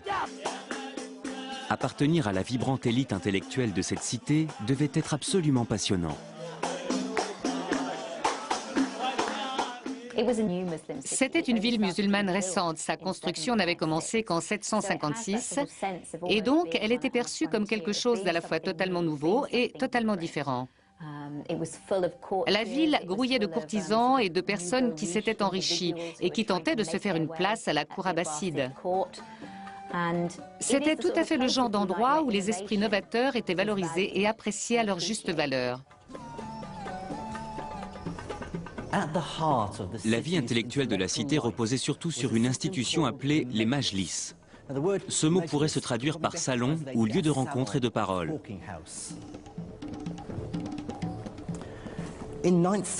Dans la Bagdad du IXe siècle, l'élite de la ville, c'est-à-dire le calife, ses courtisans, les généraux et l'aristocratie organisaient des réunions. C'étaient des sortes d'assemblées durant lesquelles toute l'élite intellectuelle de la cité, les philosophes, les logiciens, les astronomes et les théologiens se réunissaient pour débattre et échanger leurs idées. Pour y participer, les gens n'avaient pas besoin d'adhérer à certaines idées ou d'appartenir à une religion particulière. Ils étaient libres de donner leur vision des choses et d'exprimer leur point de vue. L'obligation, c'était de s'exprimer dans un arabe parfait et d'avoir un bon raisonnement logique. Ces majlis réunissaient en un seul et même lieu les intellectuels et les plus grosses fortunes de la ville. Les érudits les plus brillants de l'Empire venaient pour échanger leurs idées et se livraient une bataille acharnée pour un homme connu sous le nom de Al-Uqlidisi. Dans cet ouvrage, il explique comment ce même système décimal peut être développé pour représenter non seulement des nombres entiers, mais aussi des fractions, c'est-à-dire le nombre infini de possibilités qui existent entre chaque nombre entier. Cette copie du manuscrit de Al-Uqlidisi montre comment il utilise pour la première fois la virgule décimale. Elle est symbolisée par un tiret. On lit ici les chiffres 1, 7, 9, 6, 8 et on voit un petit tiret au-dessus du 9 qui indique la séparation décimale. Le concept de virgule décimale nous est aujourd'hui si familier qu'il est difficile d'imaginer comment nos ancêtres ont pu s'en passer. Comme toutes les grandes découvertes scientifiques, elle nous semble évidente a posteriori.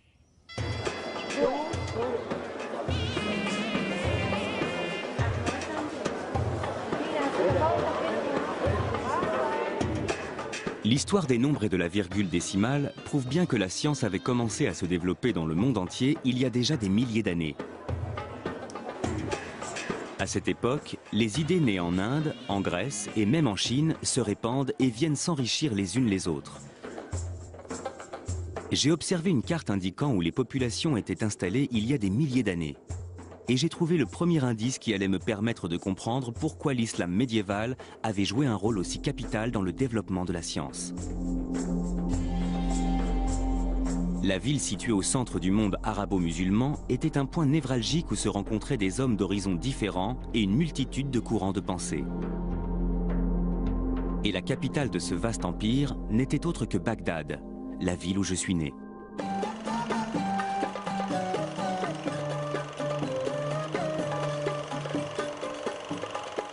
Les événements qui la secouent actuellement m'empêchent d'y retourner. Mais il me reste néanmoins les vieux films des années 60 de mon cousin Faris. La Bagdad de l'époque était bien différente de celle d'aujourd'hui et de ses attentats sanglants. Il n'empêche que j'ai grandi avec la fierté d'être né dans l'une des plus grandes villes de l'âge d'or islamique. Bagdad est fondée en 762 avant Jésus-Christ par le calife Al-Mansour. Son objectif est de faire de la cité la grande capitale d'un nouvel empire unifié par l'islam, la nouvelle religion de l'époque. Les califes abbassides estimaient avoir un pouvoir légitime.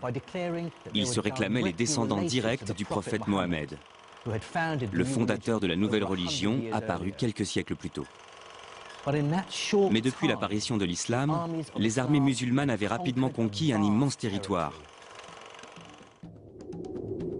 D'abord confinée aux alentours de Médine, la communauté musulmane est de pyramides à degrés, dont la construction remonte à 3 millénaires avant Jésus-Christ. Ces pyramides font partie des constructions de pierre les plus vieilles du monde. Mon guide est l'archéologue Okasha Eldali. Et ce qu'il est sur le point de me révéler restera bel et bien la plus étonnante découverte de mon périple.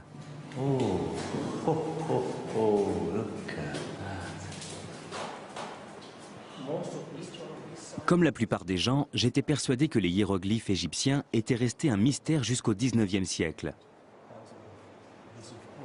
jusqu'à la découverte de la fameuse pierre de Rosette. Un fragment de stèle portant une inscription écrite à la fois en hiéroglyphe et en grec. Une pièce clé qui allait enfin permettre aux savants britanniques et français de déchiffrer les écrits de l'ancienne Égypte. Du moins, c'est ce que dit l'histoire officielle. Mais le docteur El-Dali a fait une découverte qui vient totalement contredire cette version des faits. Il a en effet récemment exhumé des travaux d'une valeur inestimable du savant musulman Ibn Wahshiyya. Ce dernier semblait avoir établi une correspondance entre les hiéroglyphes et les lettres de l'alphabet arabe. Si on regarde par exemple ce manuscrit, on voit qu'il indique les hiéroglyphes égyptiens avec leur valeur phonétique. Et les lettres arabes correspondantes en dessous. Il donne leur valeur phonétique en arabe en dessous. Regardez ce hiéroglyphe en forme de siège correspondant au sin. Maintenant, regardez là. C'est un S. En égyptien hiéroglyphe, on utilise ce siège pour le son S, ce qui correspond au signe que l'on voit ici. Ceci correspond au nom du dieu Osiris. Osiris. Avec un S. C'est le sin. Ça, c'est la lettre H. On la retrouve ici. C'est le Ha arabe. La vague, elle, correspond à la lettre N, au Nun arabe. Ici, on a le T, et là, le F. Ils représentent tous une lettre? Oui, c'est ça. Comment Ibn Wahshiyya est-il parvenu à déchiffrer les hiéroglyphes? Les premiers savants arabes avaient déjà réussi à faire le lien entre l'égyptien ancien, c'est-à-dire l'égyptien hiéroglyphe, et leur propre langue, le copte. Ils avaient compris que la langue copte n'était ni plus ni moins que l'héritière moderne de l'égyptien ancien. Et s'ils avaient pu faire cette découverte, c'est justement parce que le mouvement de traduction leur avait permis d'avoir accès aux manuscrits coptes.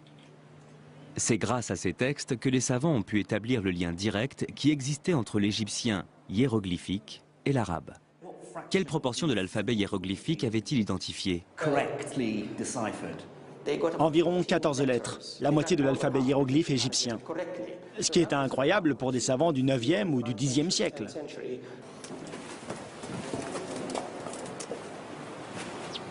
Une tradition qui existe encore aujourd'hui, comme le prouve cette petite boutique sur laquelle je suis tombé en me promenant dans les ruelles d'Hammamet, en Tunisie.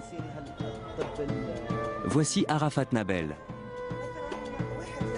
Elle vend des herbes et des épices médicinales depuis plus de 20 ans. Elle prétend posséder des remèdes pour soigner toutes sortes de maladies. Cette herbe, par exemple, ça s'appelle du chi. On prend ça contre les vers dans le ventre et pour les douleurs intestinales. On a aussi le zarnir pour les maladies de peau. Et ça, c'est du tawika. C'est contre les verrues. Ah, d'accord. Et ces deux remèdes-là, c'est contre l'épilepsie et la folie. On les frotte contre son oreiller et ça empêche d'avoir des crises. Savez-vous si certains de ces remèdes viennent des Grecs? Je ne peux pas vous dire, mais en tout cas, je sais que ce sont des herbes médicinales très anciennes.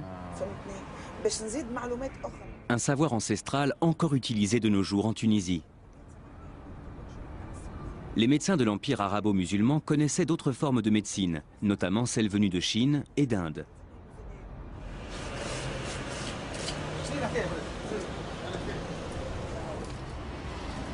Mais une autre partie de leur savoir leur venait également de leur propre religion, l'islam, et s'inspirait des préceptes du Coran ou des hadiths, le recueil relatant les paroles et les actes du prophète. Dans une librairie de monastir, en Tunisie, j'ai trouvé un exemplaire d'un livre très connu que l'on peut se procurer encore aujourd'hui sans aucune difficulté dans tout le monde musulman. Ce livre s'appelle « La médecine du prophète ». C'est un livre très ancien puisque son auteur est né entre 691 et 751 du calendrier musulman, ce qui correspond pour nous au XIVe siècle. Voici un passage très intéressant sur la peste. Ce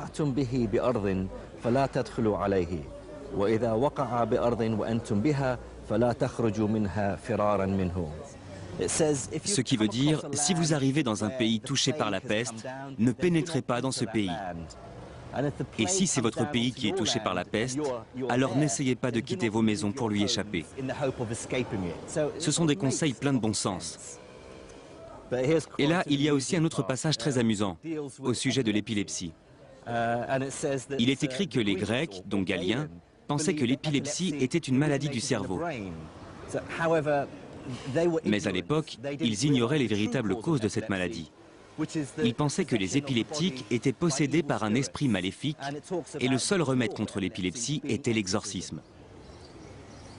Un point de vue pas vraiment scientifique. Terminé, mais comme des procédés qu'il faut appliquer. La théorie d'Al-Khwarizmi, c'est que pour obtenir le carré d'un nombre, il faut multiplier ce nombre par lui-même. Et ce principe est vrai, quel que soit le nombre. Si c'est 5, 5 fois 5 égale 25. Si c'est 3, on fait 3 fois 3. Autrement dit, il donne une formule que l'on appelle aujourd'hui algorithme grâce à lui. Oui, le mot algorithme nous vient d'Al-Khwarizmi. C'est encore un autre mot qui nous vient de lui. Il parle justement de cette formule à la page suivante. On multiplie la racine carrée d'un nombre, on divise le résultat par 2 et on le multiplie par lui-même. Ensuite, on l'ajoute à l'autre nombre et on extrait sa racine carrée. C'est un algorithme? Oui. Et c'est là toute la nouveauté. Ceux qui s'étaient penchés sur le sujet avant lui auraient plutôt dit quelque chose du genre « Prenez la moitié de 10, donc 5, mettez 5 au carré, ça donne 25. » Ou avec un autre exemple, prenez la moitié de 12, qui est 6, mettez 6 au carré, ce qui fait 36. Ils auraient continué comme ça, ainsi de suite, avec des nombres différents. Et il aurait fallu déduire soi-même la formule à chaque nouvel exemple. C'est pas ce qu'il fait. Exact. Lui dit, prenez la moitié de la racine carrée, divisez-la par 2, quelle que soit la racine. La moitié de la racine carrée devient un objet. Si la racine carrée est un objet, la demi-racine carrée l'est aussi. Pas besoin de savoir à quel nombre ça correspond. Tout à fait. Vous savez que vous devez la mettre au carré. Ça suffit, peu importe le nombre que vous devez mettre au carré. On élimine de façon temporaire le lien qui peut exister avec des nombres spécifiques et on manipule ces nouveaux objets en tant que tels, selon les règles qu'il établit dans son livre. Ce n'est qu'ensuite que les nombres représentés par ces objets dans le problème que vous avez posé apparaîtront comme par miracle à la fin et que vous obtiendrez par exemple comme résultat x égale 3. Dans quelle mesure la réflexion d'Al-Khwarizmi a vraiment été révolutionnaire? Il a rendu possible l'existence de l'algèbre en tant qu'objet, et non pas comme une simple méthode qui permet de trouver des nombres. Le moins intéressant dans un calcul algébrique, c'est quand à la fin on découvre que x égale 3. C'est la façon d'obtenir ce résultat qui compte. S'il y avait une méthode pour chaque problème, ou une méthode différente pour chaque problème, ce ne serait pas plus intéressant, ça n'aurait pas de sens. Il existe une série de principes généraux, et si vous comprenez ces formules de base, alors vous avez tout compris à l'algèbre.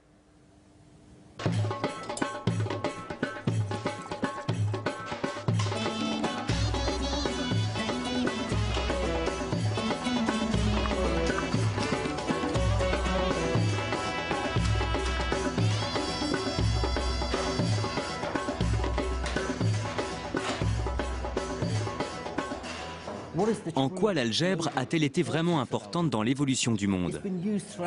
Elle a permis de résoudre toutes sortes de problèmes à travers les âges. Soit M, la masse... Où tout un tas d'érudits issus d'horizons complètement différents vont pouvoir engager le dialogue, comparer leur savoir, débattre et confronter leurs connaissances, souvent même de façon très véhémente. Les savants de Cordoue, dans le sud de l'Espagne, pouvaient désormais débattre de leurs connaissances littéraires et scientifiques avec les érudits de Bagdad ou encore de Samarcande.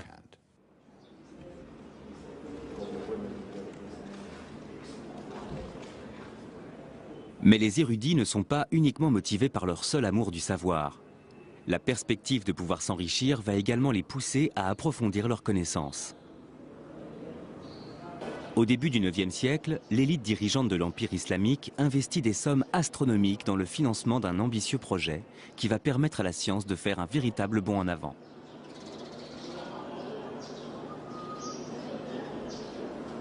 L'objectif est de fouiller les bibliothèques du monde entier à la recherche de manuscrits scientifiques et philosophiques, en grec, syriaque ou sanskrit, pour ensuite les traduire en arabe. Une initiative connue dans l'histoire sous le nom de mouvement de traduction.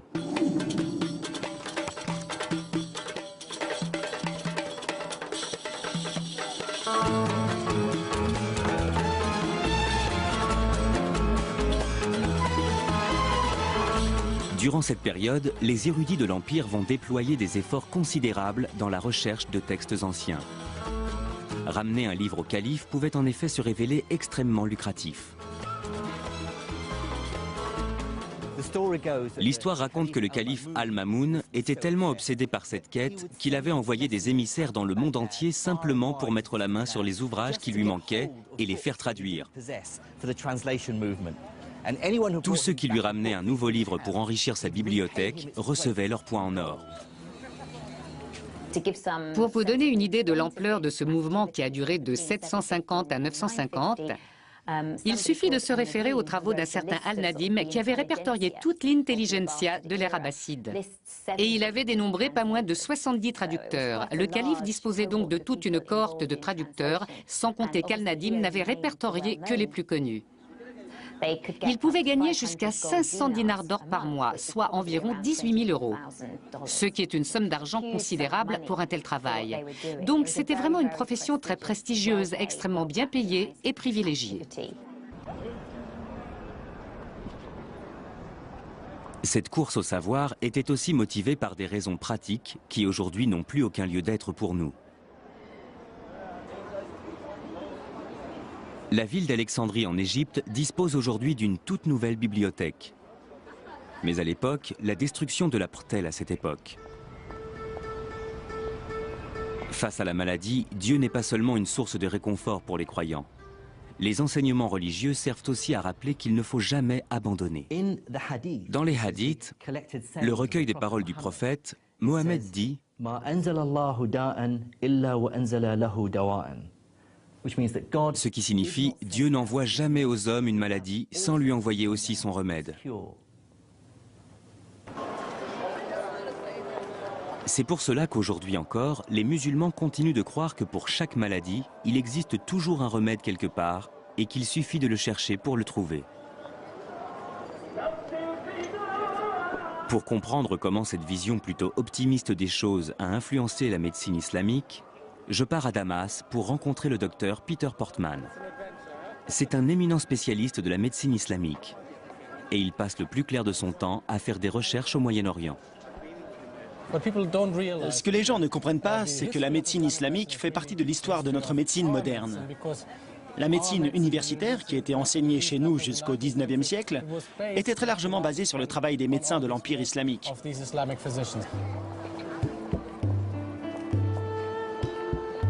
La médecine islamique s'inspirait elle-même très largement de celle de la Grèce antique. Le premier et le plus important ouvrage médical traduit en arabe est un manuscrit datant du IIIe siècle, écrit par un médecin grec, Galien. Galien pensait que pour être en bonne santé, il fallait qu'il y ait un bon équilibre entre les 4 types de fluides ou humeurs qui circulaient dans notre corps. Le moindre déséquilibre au niveau de ces fluides pouvait selon lui provoquer une maladie ou un changement d'humeur. Ces 4 humeurs étaient la bile jaune, qui lorsqu'elle était en excès pouvait rendre le patient bilieux, colérique et nauséeux.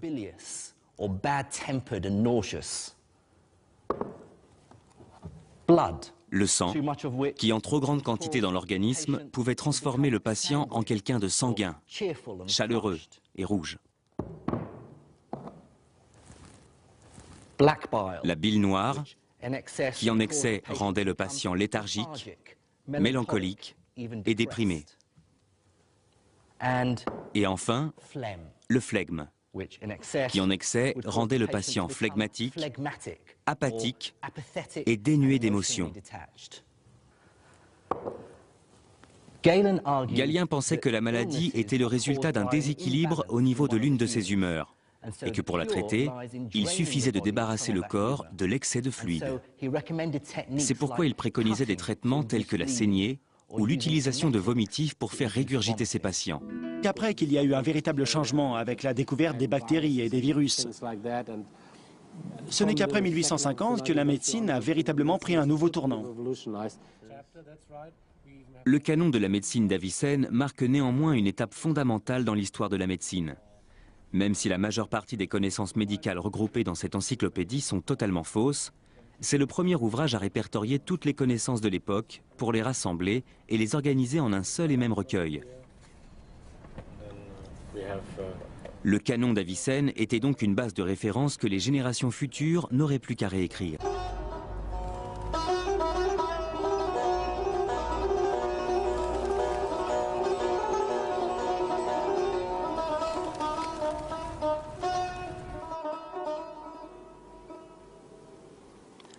Répertorier de cette façon toutes les connaissances médicales était effectivement une grande avancée. Mais cette obsession des califes de l'Empire arabo-musulman pour les connaissances de leurs prédécesseurs allait bien au-delà du domaine très pragmatique de la médecine. De nombreux califes, comme Al-Mamoun, étaient également persuadés que les érudits de l'Antiquité détenaient aussi des pouvoirs magiques et occultes. De récentes découvertes prouvent les efforts déployés par les scientifiques de l'époque pour découvrir et s'approprier ces mystérieuses connaissances.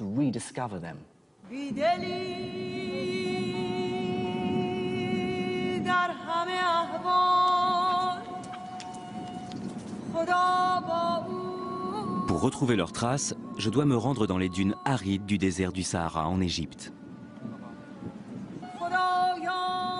Là-bas, j'ai rendez-vous avec un universitaire qui va m'expliquer comment le mouvement de traduction a conduit les Arabes jusqu'à l'Égypte pour percer le mystère d'un code qui, selon eux, renfermait le secret d'un art occulte, l'alchimie.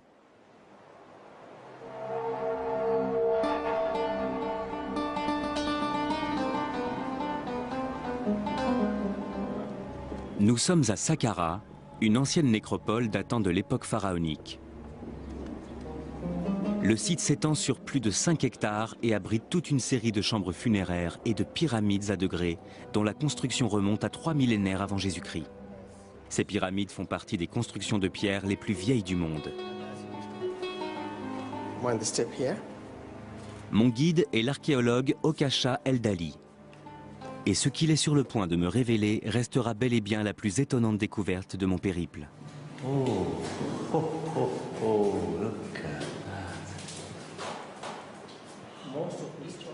Comme la plupart des gens, j'étais persuadé que les hiéroglyphes égyptiens étaient restés un mystère jusqu'au XIXe siècle. Jusqu'à la découverte de la fameuse pierre de Rosette. Un fragment de stèle portant une inscription écrite à la fois. Dès la première lecture, j'ai tout de suite noté qu'il disait « J'ai découvert que les gens ont besoin de 3 types de nombres. Les racines carrées, les carrés et les nombres. » Qu'est-ce qu'il introduit? Il parle d'équations du second degré à une inconnue avec x et x au carré. C'est bien d'algèbre. Il pose les bases d'une méthode pour résoudre des équations de façon algébrique. Pourtant, on connaissait déjà les équations quadratiques. On savait déjà résoudre ces équations à l'époque des Babyloniens, bien avant Al-Khwarizmi. Qu'y a-t-il de vraiment nouveau là-dedans? La façon dont Al-Khwarizmi envisage les choses. Pour lui, la racine carrée et le carré sont des objets à part entière. Il ne les considère pas uniquement comme des nombres qu'il faut essayer de déterminer, mais comme des procédés qu'il faut appliquer. La théorie d'Al-Khwarizmi, c'est que pour obtenir le carré d'un nombre, il faut multiplier ce nombre par lui-même. Et ce principe est vrai, quel que soit le nombre. Si c'est 5, 5 fois 5 égale 25. Si c'est 3, on fait 3 fois 3. Autrement dit, il donne une formule que l'on appelle aujourd'hui algorithme grâce à lui. Oui, le mot algorithme nous vient d'Al-Khwarizmi. C'est encore un autre mot qui nous vient de lui. Il parle justement de cette formule à la page suivante. On multiplie la racine carrée d'un nombre, on divise le résultat par 2 et on le multiplie par lui-même. Ensuite, on l'ajoute à l'autre nombre et on extrait sa racine carrée. C'est un algorithme? Oui. Et c'est là toute la nouveauté. Ceux qui s'étaient penchés sur le sujet avant lui auraient plutôt dit quelque chose du genre « Prenez la moitié de 10, donc 5, mettez 5 au carré, ça donne 25. » Ou avec un autre exemple, prenez la moitié de 12, qui est 6, mettez 6 au carré, ce qui fait 36. Ils auraient continué comme ça, ainsi de suite, avec des nombres différents. Et il aurait fallu déduire soi-même la formule à chaque nouvel exemple. C'est pas ce qu'il fait. Exact. Lui dit, prenez la moitié de la racine carrée, divisez-la par 2, quelle que soit la racine. La moitié de la racine carrée devient un objet. Si la racine carrée est un objet, la demi-racine carrée l'est aussi. Pas besoin de savoir à quel nombre ça correspond. Tout à fait. Vous savez que vous devez la mettre au carré. Ça suffit, peu importe le nombre que vous devez mettre au carré. On élimine de façon temporaire le lien qui peut exister avec des nombres spécifiques et on manipule ces nouveaux objets en tant que tels, selon les règles qu'il établit dans son livre. Ce n'est qu'ensuite que les nombres représentés par ces objets dans le problème que vous avez posé apparaîtront comme par miracle à la fin et que vous obtiendrez par exemple comme résultat x égale 3. Dans quelle mesure la réflexion d'Al-Khwarizmi a vraiment été révolutionnaire? Il a rendu possible l'existence de l'algèbre en tant qu'objet, et non pas comme une simple méthode qui permet de trouver des nombres. Le moins intéressant dans un calcul algébrique, c'est quand à la fin on découvre que x égale 3. C'est la façon d'obtenir ce résultat qui compte. Les mathématiques pouvaient également aider à gérer les échanges financiers de plus en plus complexes de l'Empire. Mais l'islam allait également jouer un rôle essentiel. Le prophète lui-même avait encouragé ses fidèles à partir en quête du savoir, même si cette quête devait les mener jusqu'aux confins de la Chine. Donc, pour beaucoup de musulmans, étudier et tenter de comprendre le monde créé par Dieu faisait en quelque sorte partie de leurs obligations religieuses. Mais le développement du savoir répondait aussi à des motivations beaucoup moins nobles.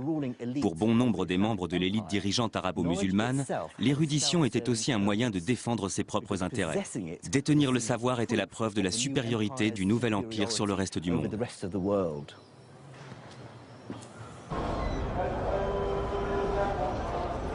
Le succès militaire et politique du nouvel empire islamique allait bientôt mettre les califes musulmans face à un problème inévitable. Comment gouverner un territoire abritant une population aussi hétéroclite? Même si la majorité de l'Empire s'est convertie à l'islam, il abrite des peuples de traditions et de langues différentes, séparés par d'énormes distances.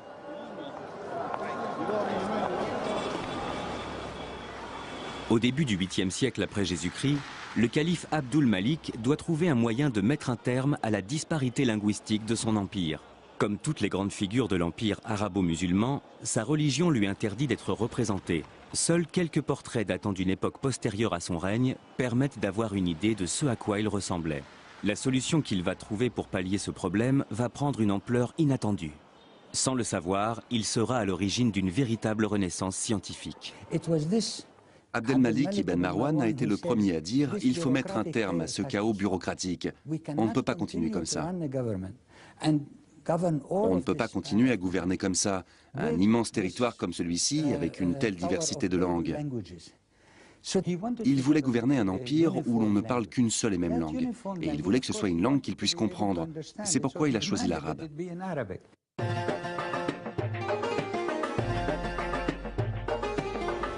Mais le choix de l'arabe comme langue officielle de l'Empire a bien plus qu'un simple côté pratique pour l'administration.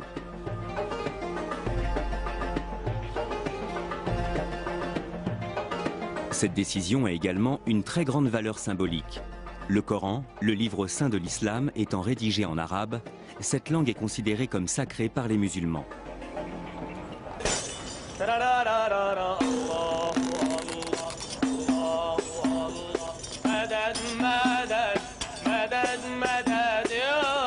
L'arabe coranique revêt un caractère si sacré que son texte est le même depuis plus de 1400 ans. En comparaison, le français a par exemple considérablement évolué en 700 ans. Aujourd'hui, un texte